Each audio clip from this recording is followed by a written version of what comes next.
Let's start our time together just by settling in. So let's take a deep breath in through your nose.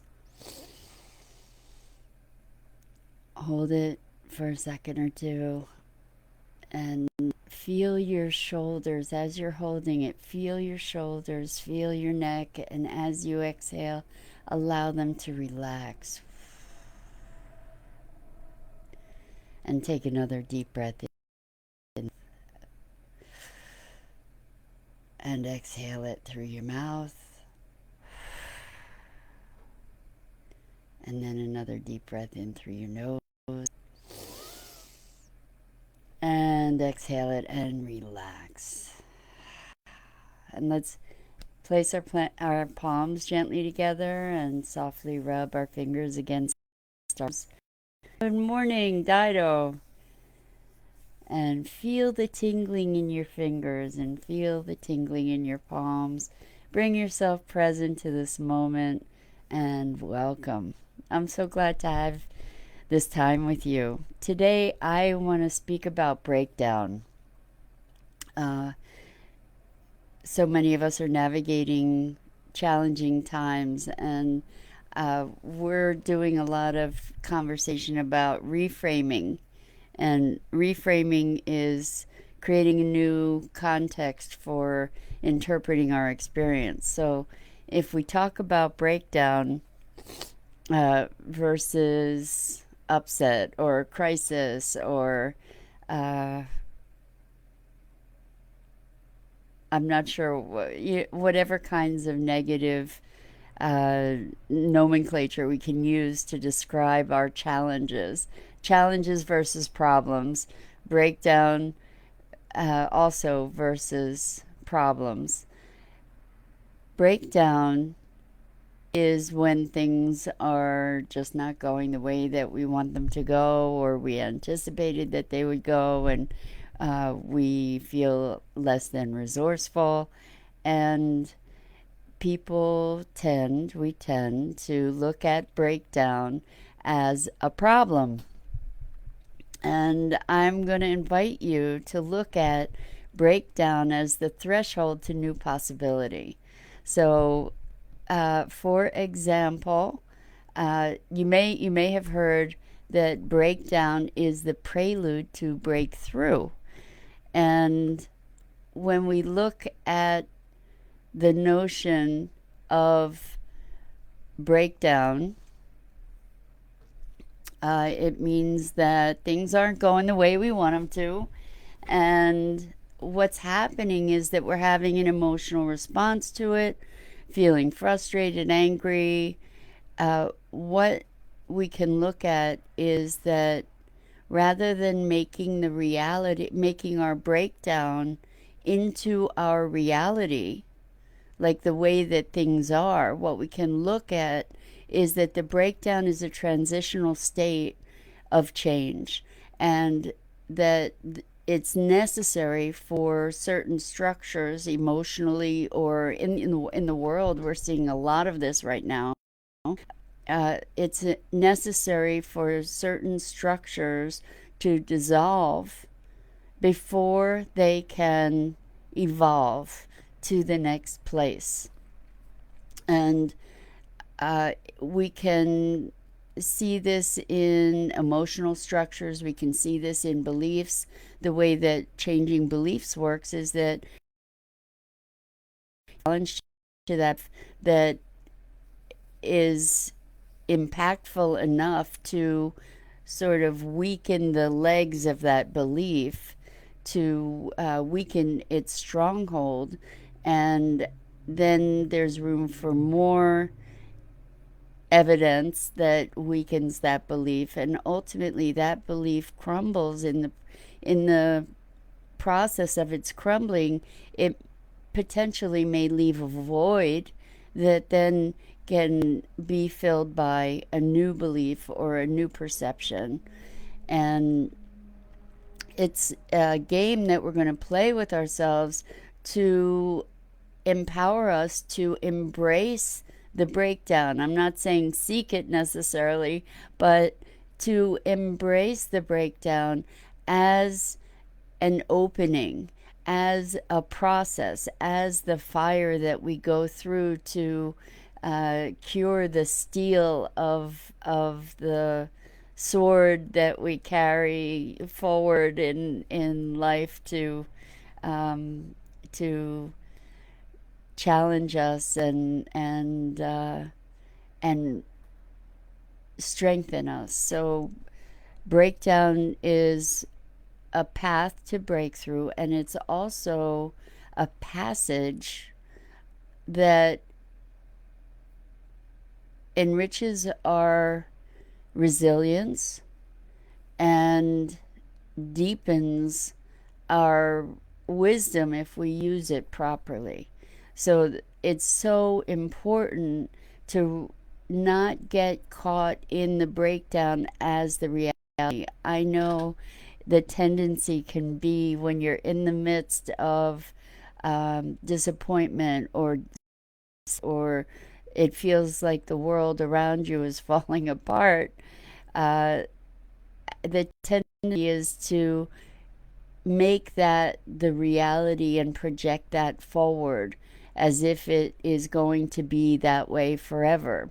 You know, when we go through moods and upsets in our lives.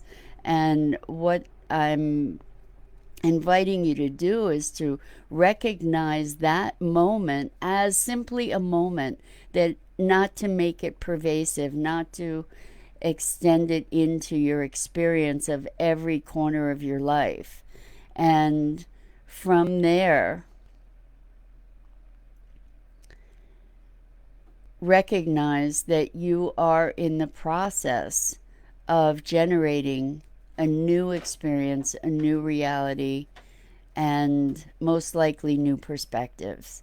So rather than making the breakdown the reality, come to the recognition that it's actually your existing reality breaking down to make room for the next emergence. And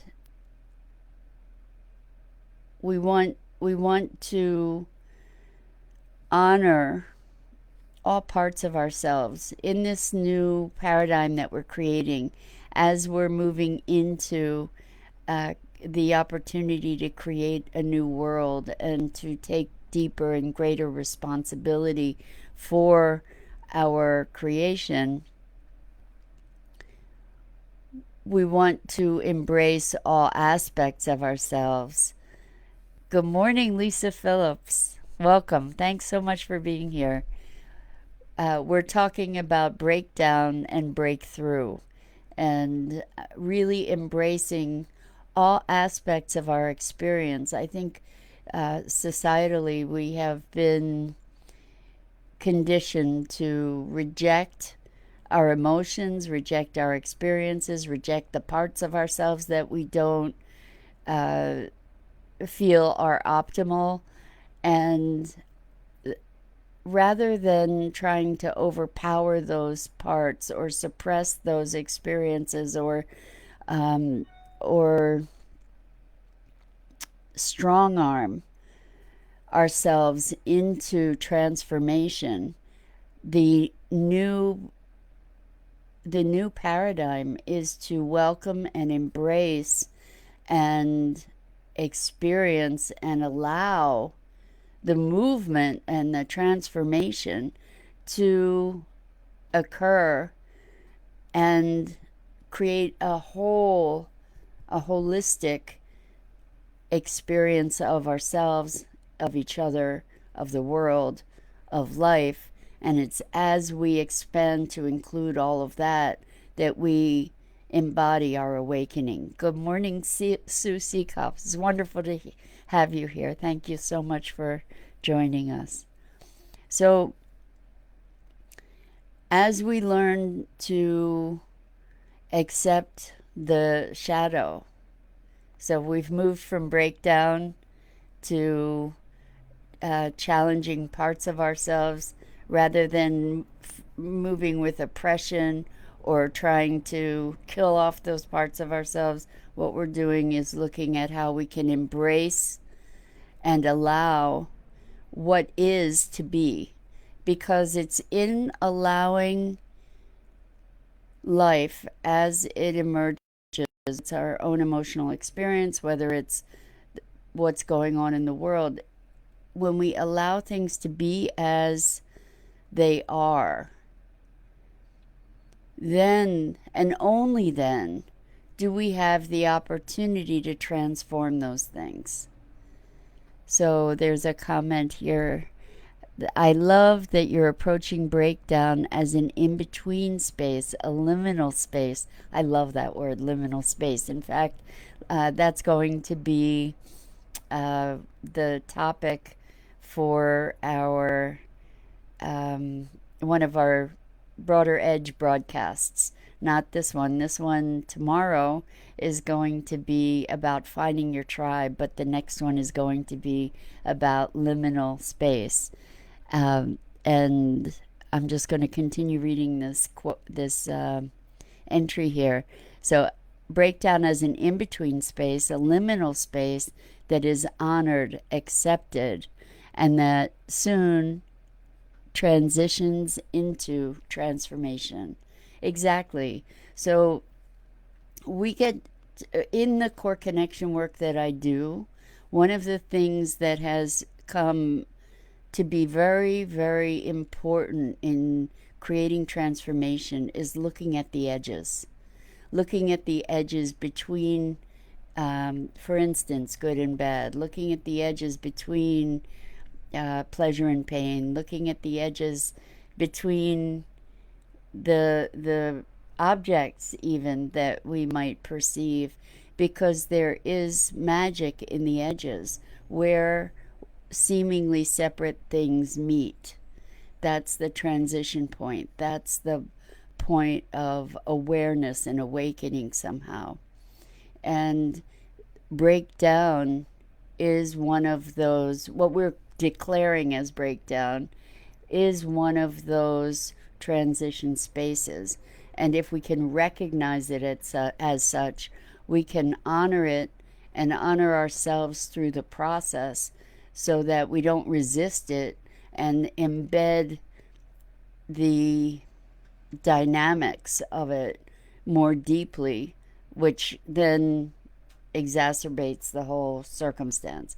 So this is the case, and I keep saying this over and over, but it's such an important thing to understand that when we feel sad, let's feel sad. Let's not make stories up about why we're feeling sad, for instance. Try and justify it and explain it, and let's just allow the feeling. And when we allow the feeling, then it gives it the ability to move. This is the case not only with emotions, but even with pain, physical pain, that it's very effective to be present to it without resisting it. And if you can do that long enough to follow it and be present with it, it often dissipates. And I believe that that is part of the case with social circumstance, to be present to what's really there rather than getting caught up in making it, projecting it forward, reacting to it, responding with fear, etc., etc. As we are present, then we are able to respond. As we are present and allow ourselves to transition through what we're moving through, then there's a flow that is unimpeded. So back around, breakdown to breakthrough. And if we look at what's happening in our world right now, there's massive breakdown.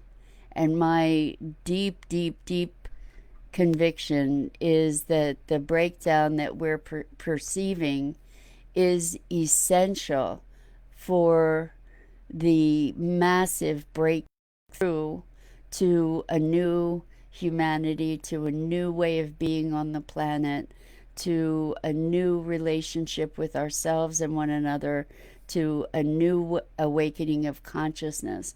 So old structures right now are breaking down. old structures are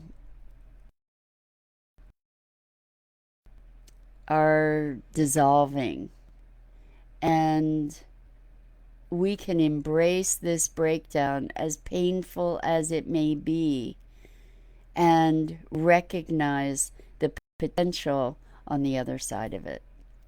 So, with that, I'm going to invite you to check out the other wonderful programming on Enlightened World Network, and be sure to set aside some time tomorrow, Thursday, at 5 p.m. Eastern on Enlightened World Network's Facebook page to see the second broadcast of The Broader Edge, which is a podcast that I have the privilege of co hosting with three other wonderful women, um, Liz Williams, Sheila Cash, and Terry Angel. And we're having conversations about things that matter, and things that are supporting us all in shaping the new world that we're creating as we live into it. So I appreciate so much your being with me here today. Lots of love, lots of compassion, and I hope you'll come back and join me tomorrow.